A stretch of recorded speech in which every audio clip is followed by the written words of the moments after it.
Vous êtes, mesdames et messieurs, sur NCA, la nouvelle chaîne africaine. Comment garantir et protéger la liberté d'expression de façon totale, tout en évitant la diffamation, la calomnie et la désinformation? L'équation n'est pas simple. Le défi n'est pas moindre, ni pour les pouvoirs publics à l'ère des réseaux sociaux, ni pour les citoyens et les mouvements citoyens qui veulent jouir d'une liberté d'expression totale. Dans ce rapport de force, asymétrique généralement au profit des États, qui eux ont pour eux l'appareil judiciaire et autres moyens, la liberté d'expression peut se retrouver souvent censurée, brocardée, limitée. Et c'est le sentiment qu'a en ce moment l'ingénieur gabonais et défenseur des droits humains Christian Rekoula, qui est notre invité. Christian Rekoula, bienvenue. Et merci d'avoir accepté notre invitation. Merci et bonjour à vous. Comment se porte aujourd'hui votre pays, le Gabon? J'aimerais vous dire que le Gabon se porte bien, mais hélas, au vu de la situation économique, sociale, mais surtout politique, j'ai bien peur de pouvoir dire que le Gabon ne se porte pas mieux qu'hier. Le Gabon ne se porte pas mieux qu'hier. En 2023, lorsque le président Brice Clotaire Oligui Nguema a fait ce que il est désormais convenu d'appeler le coup de libération, il y avait l'espoir d'un renouveau, d'un état de droit, d'un Gabon plus prospère. Et vous dites aujourd'hui, Christian Rekoula, que le Gabon ne se porte pas aujourd'hui mieux qu'hier. Tout à fait. Déjà, il faut dire que le fait déjà d'appeler cela un coup de libération Oui. est tout à fait contradictoire lorsqu'on se rend compte que la totalité des acteurs politiques, excepté Ali Bongo, son épouse Sylvia Bongo et Noureddine, et quelques-uns qui furent appelés la Young Team, hormis ces personnes citées, la totalité des hommes politiques d'antan sont toujours aux commandes. Tout le monde s'est recyclé Et avec dans la gouvernance du président Nguema. Tous, même les anciens directeurs de cabinet et autres, tous sont avec Brice Clotaire Oligui Nguema. Donc, de qui avons-nous été libérés? C'est la question aujourd'hui que beaucoup de Gabonais se posent, au vu de la situation économique qui est pire qu'avant. La situation économique gabonaise actuelle est pire qu'avant. Vous êtes en train de nous expliquer, Christian Rekoula, que le bateau, le mauvais bateau a changé de capitaine, mais qu'au fond, le bateau est resté le même, le système de navigation est resté le même. Tout à fait. Je ne le dis pas juste à la volée, je m'appuie sur des données scientifiques. C'est ça, on va parler tout à l'heure de données concrètes, justement. Je m'appuie sur des chiffres issus des différents rapports du FMI, de la COBAC, de la Banque mondiale. Si on s'appesantit d'abord sur la dette publique, qui est constituée de la dette extérieure et de la dette intérieure, vous verrez qu'en 2023, la dette avoisinait aux alentours de 7 000, à peu près 7 000 milliards de francs CFA. Et le président a épongé une partie. Il a épongé une partie, oui. Mais en 2024, la dette est repartie à la hausse, notamment la dette intérieure.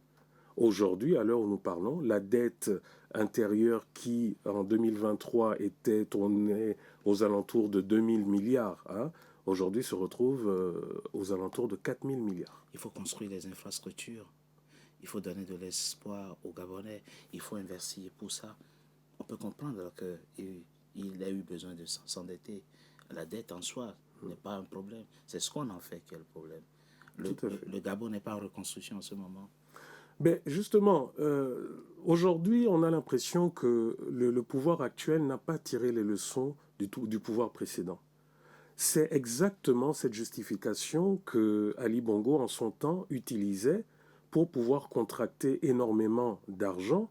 La raison évoquée était la construction du pays. Or, malheureusement, on se rend compte que on emprunte, déjà sous Brice Clotaire Oligui Nguema, il a emprunté massivement auprès de fonds vautours à des taux d'intérêt élevés, C'est vrai. Et pour des projets qui ne sont pas forcément prioritaires. Il n'est pas le seul à Voilà. le faire. Mais Donc, construire un pays, oui, c'est nécessaire, mais construire via des projets prioritaires. parlons politique et gouvernance. Vous êtes aujourd'hui en asile. Après le départ d'Ali Bongo, vous êtes retourné au Gabon. Vous avez même participé au dialogue national inclusif. C'est quoi le point de rupture? À quel moment?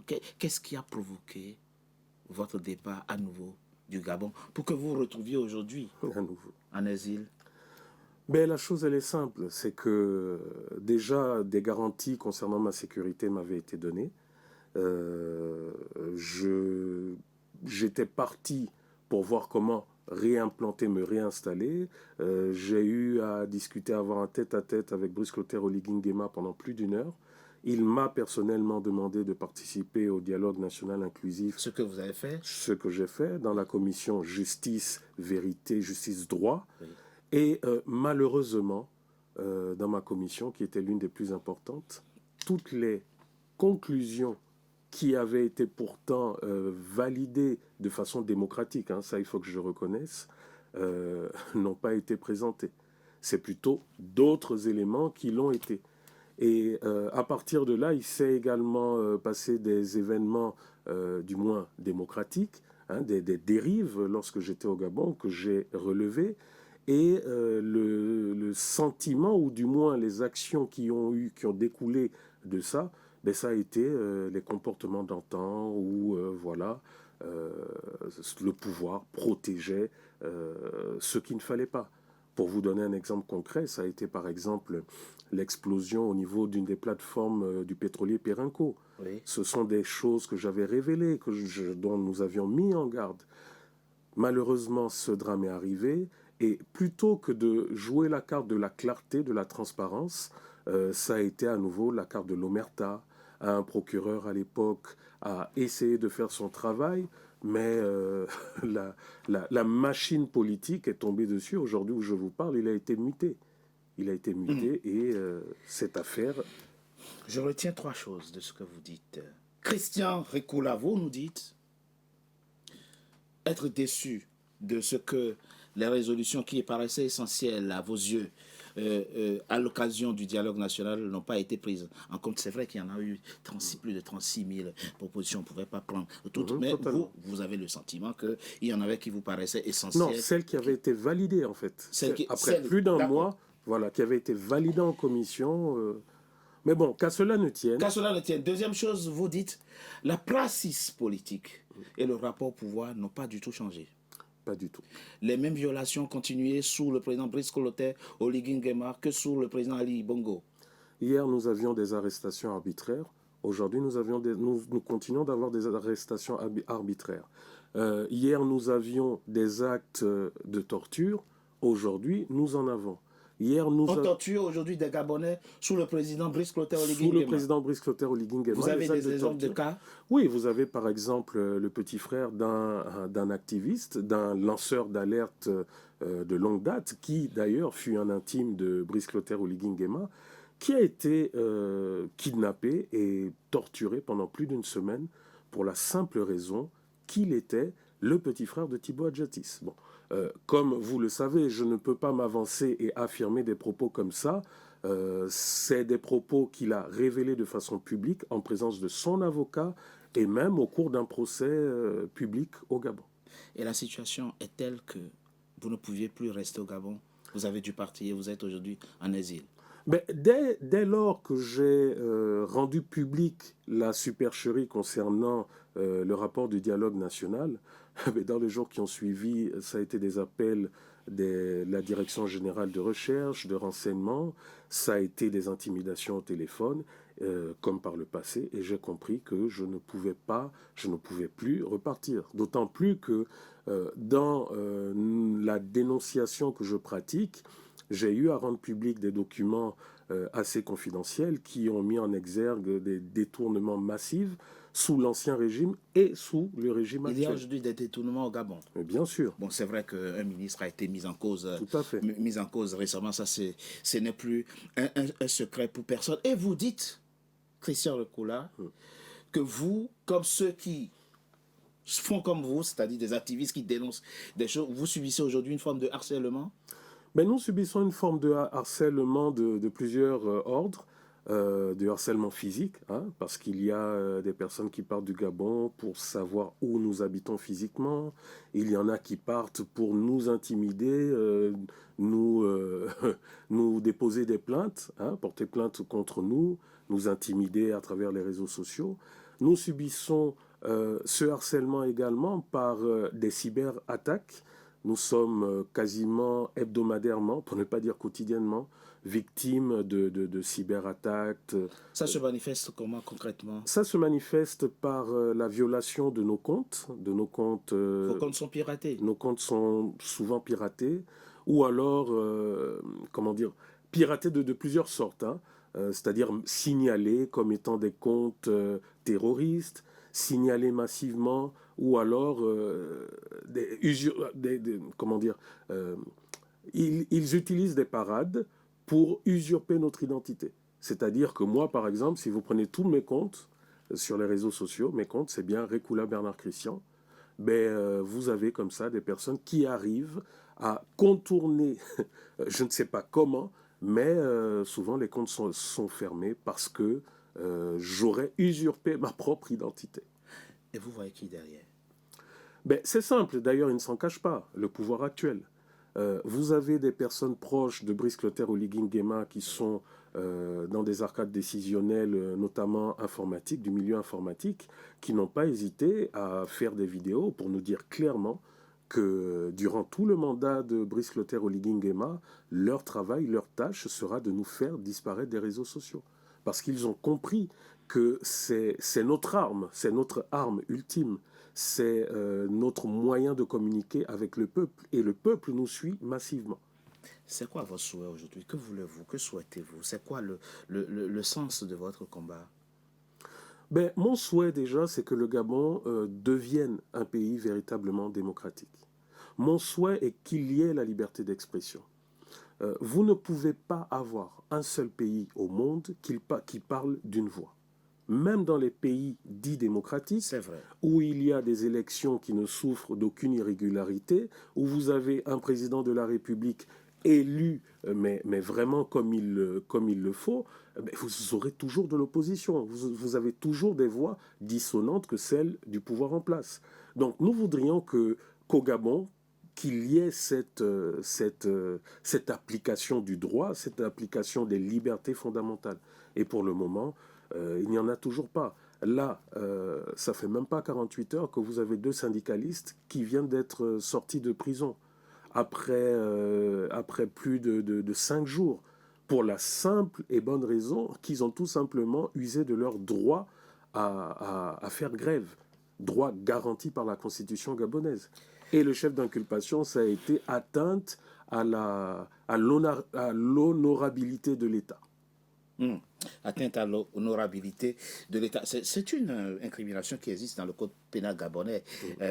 Ce n'est pas véritablement ça les problèmes, c'est les conditions d'interpellation, les conditions d'incarcération qu'il faut interroger. Lorsque vous recevez des messages d'intimidation et de harcèlement, etc., quelle solution avez-vous pour à la fois rétablir vos comptes ou pour retrouver la totale possibilité d'utiliser vos comptes?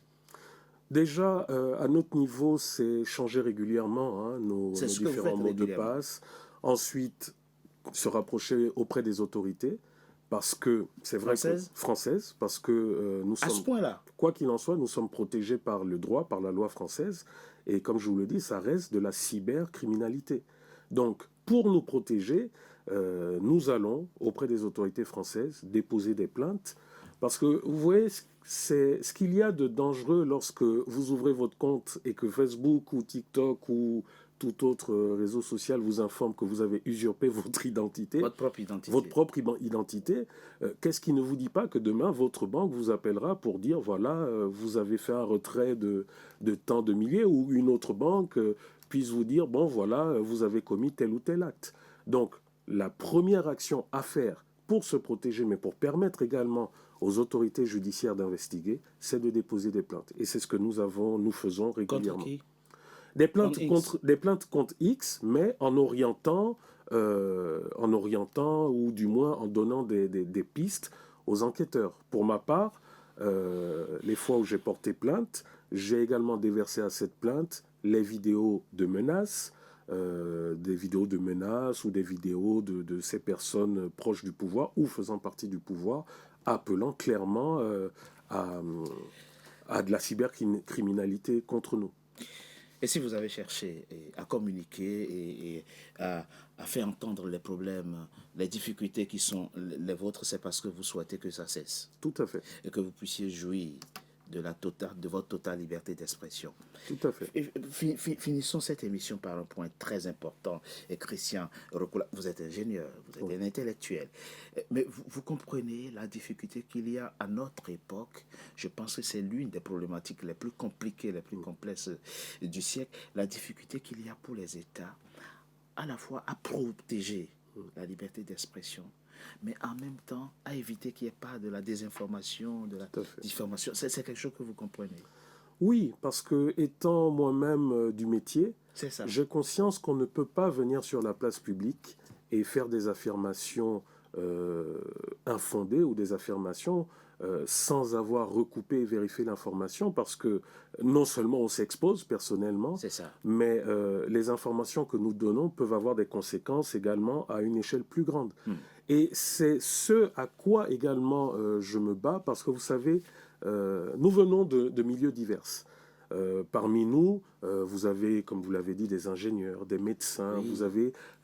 et le fait, pour certains, d'avoir des comportements qui ne soient pas politiquement corrects, c'est-à-dire donner des fausses informations ou déverser dans des propos qui ne soient pas décents, ça joue en notre défaveur. Ça joue en notre défaveur parce que aujourd'hui, notre combat, nous ne le menons plus qu'à travers les réseaux sociaux. Nous le menons à travers des institutions internationales.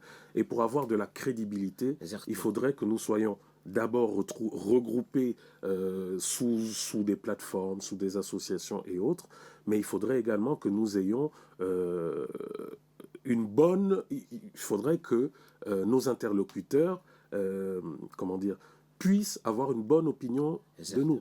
C'est très important. Ce que vous venez de dire, Christian Recoula, le rôle du journaliste que je suis et le rôle des médias dont je fais partie, c'est de dénoncer toute atteinte à vos libertés, à vos droits. Et à chaque fois qu'il y aura atteinte à vos libertés, à vos droits, vous êtes le bienvenu chez moi. Ici, on le dénoncera.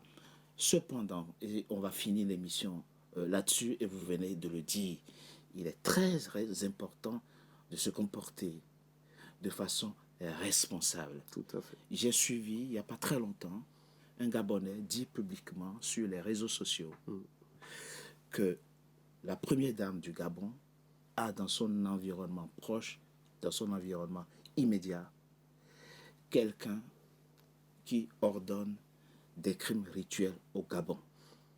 Il a dit publiquement, là, on n'est plus dans la liberté d'expression. Tout à fait. On est dans autre chose. On ne peut pas dire des choses comme ça pour dire qu'on jouit de la liberté d'expression. Parce que c'est très grave. La liberté d'expression est encadrée. Si on veut le dire, il ne suffit même pas d'avoir des preuves irréfutables. Il faut saisir la justice avec les preuves irréfutables. Et c'est quand la justice, au bout d'un certain temps, classe l'affaire ou ne fait rien, qu'on peut dénoncer. Tout à fait. Mais là encore, ça ne suffit pas pour interpeller, ou du moins pour indexer la première dame. Au Gabon, comme dans tous les pays du monde, la responsabilité pénale est individuelle. Elle n'est pas collective. Exactement. Madame la première dame peut très bien avoir un collaborateur qui est coupable de quelque chose. Ça n'a rien à voir avec la première dame. C'est comme ici, je peux avoir un collaborateur, mais ce n'est pas le cas, rassurez-vous, qui soit trafiquant de drogue. Ça n'a rien à voir avec moi. Je ne suis pas responsable. Tout à fait. C'est très important. Et sur ça, on est tous d'accord. Voilà d'ailleurs pourquoi, depuis un certain moment, avec des compagnons, nous travaillons avec des avocats, afin que les avocats nous forme également sur ce qu'il nous est permis de dire, C'est ça. comment le dire, et surtout dans quel cadre légal le faire. Merci. Et ça vaut pas seulement pour le Gabon, ça vaut pour tous les pays du monde. Christian Recoula, je rappelle que vous êtes ingénieur chef d'entreprise, défenseur des droits humains. Activiste, j'aime pas trop le mot activiste, mais on va y mettre quelque chose de positif. Lanceur d'alerte. Lanceur d'alerte. Reconnu par l'ONU. Pour plus de droits, pour un état de droit au Gabon. C'est à votre honneur. Merci d'avoir été notre invité. Je vous remercie. Mesdames et messieurs, c'était notre invité. Merci d'avoir été nombreux à notre compagnie. À très bientôt pour un nouveau numéro de notre invité.